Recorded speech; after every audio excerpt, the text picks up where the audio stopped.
देश में corona virus की दूसरी लहर ने सरकार की टेंशन बढ़ा दी है। केंद्र सरकार ने मंगलवार को राज्यों को चेतावनी देते हुए कहा कि कोरोना महामारी की दूसरी लहर से हालात बद से बदतर हो रहे हैं। केंद्र ने कहा कि पूरा देश जोखिम में है और किसी को भी लापरवाही नहीं करनी चाहिए। सरकार ने कहा कि कोविड-19 से सर्वाधिक प्रभावित 10 जिलों में से 8 महाराष्ट्र से हैं और दिल्ली भी एक जिले के रूप में इस सूची में शामिल है। केंद्र ने ऐसे में सभी राज्यों को कॉन्टैक्ट ट्रेसिंग बढ़ाने और वैक्सीन कवरेज 100% तक करने को कहा है। मंगलवार को एक प्रेस कॉन्फ्रेंस में नीति आयोग के सदस्य वीके पॉल ने कहा, कोविड-19 संबंधी स्थिति बद से बदतर हो रही है। पिछले कुछ सप्ताह में खासकर कुछ राज्यों में यह एक बड़ी चिंता का विषय है।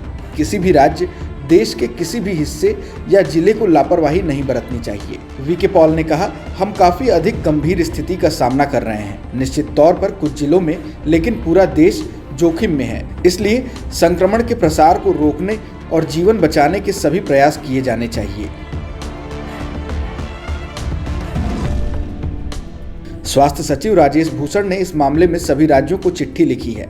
मंगलवार को एक प्रेस कॉन्फ्रेंस में उन्होंने कहा, जिन 10 जिलों में सर्वाधिक एक्टिव केस हैं उनमें पुणे, मुंबई, नागपुर, ठाणे, नासिक, औरंगाबाद, बेंगलुरु नगरीय, नांदेड़, दिल्ली और अहमदनगर शामिल हैं।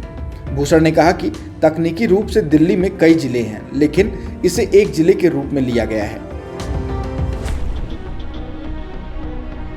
वहीं केंद्रीय स्वास्थ्य मंत्री डॉक्टर हर्षवर्धन ने कहा कि देश में बहुत लोगों को लगता है कि कोविड वायरस के खिलाफ वैक्सीन आ गई है, अब सब ठीक हो गया है, यानी लोग कोरोना को अब गंभीरता से नहीं ले रहे हैं।